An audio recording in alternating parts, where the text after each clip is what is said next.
Hello, நான் உங்கள் SS. இன்றைக்கி சிக்கன் வறுவல் பார்க்கலாம். அதுக்கு ஒரு பாத்திரத்தில் தேவையான அளவு எண்ணெய் ஊற்றிக்கலாம். ஒரு 2 ஸ்பூன் ஊற்றிக்கலாம். லவங்கம், பட்டை, 3 கிராம்பு, ஒரு 2 பட்டை சேர்த்துக்கலாம். பெருஞ்சீரகம் சேர்த்துக்கலாம். 1 ஸ்பூன் பெருஞ்சீரகம், அப்புறம் ஒரு பெரிய வெங்காயம் வெட்டி வச்சுருக்கேன், அதையும் சேர்த்துக்கலாம். சேர்த்துட்டு நல்லா கலந்து விடுங்க.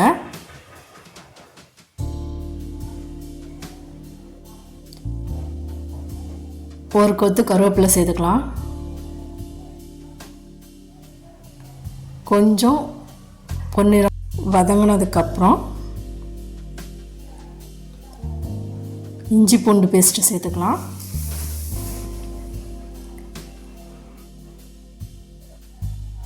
சேர்த்துட்டு நல்லா வதக்கி விடுங்க, அந்த பச்சை வாசனை போகிற வரைக்கும்.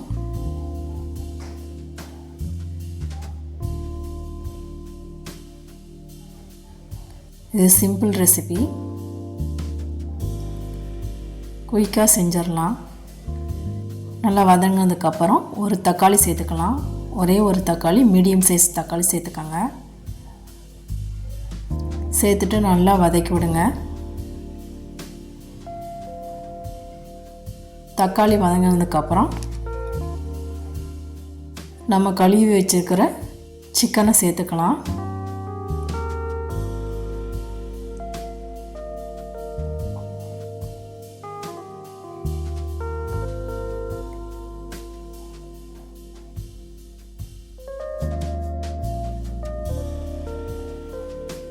சேர்த்துட்டு நல்லா கலந்து விடுங்க. எண்ணெயிலேயே கொஞ்சம் ஒரு 2 நிமிஷம் நல்லா வதக்கி விடுங்க.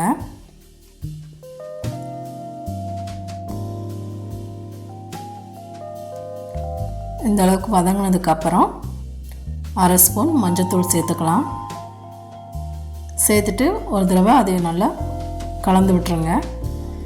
இந்த ரெசிபி குட்டீஸுங்களுக்கெல்லாம் ரொம்ப பிடிக்கும். இந்த கலந்து விட்டதுக்கப்புறம் கறி மசாலா தூள் சேர்த்துக்கலாம். 3 ஸ்பூன் கறி மசாலா தூள் சேர்த்துக்கலாம். நான் வீட்டில் அரைச்சிருக்கேன், அதனால் 3 ஸ்பூன் எனக்கு போதும். உங்களுக்கு காரத்துக்கு ஏற்றாப்படி நீங்கள் சேர்த்துக்கோங்க. சேர்த்துட்டு ஒரு தடவை நல்லா கலந்து விட்டுக்கோங்க.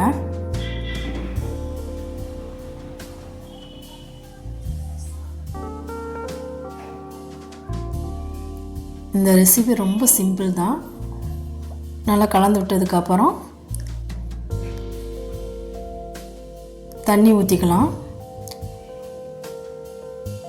சிக்கன் வேகிற அளவுக்கு கொஞ்சம் தண்ணி ஊற்றிக்கோங்க. ரொம்பவும் ஊற்ற வேண்டாம். இது நம்ம கொஞ்சம் கிரேவி பாகத்தில் வரும். ரொம்ப கிரேவியாக வராது, ரொம்ப வரன்னு வராது. இந்த ஸ்டேஜில் சால்ட்டு கொஞ்சம் சேர்த்துக்கலாம். 1 ஸ்பூன் சால்ட்டு சேர்த்துக்கோங்க.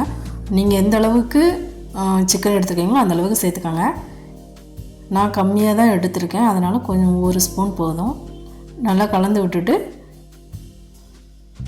ஒரு 10 நிமிஷம் வேக விடுங்க. 10 நிமிஷத்துக்கு அப்புறம் பார்த்தோம்னா இந்த மாதிரி கிரேவி பார்த்துக்கு வந்துடும். இந்த ஸ்டேஜில் மல்லித்தூள் தூவி இறக்கிடலாம். சூப்பரான சிக்கன் வறுவல் ரெடி.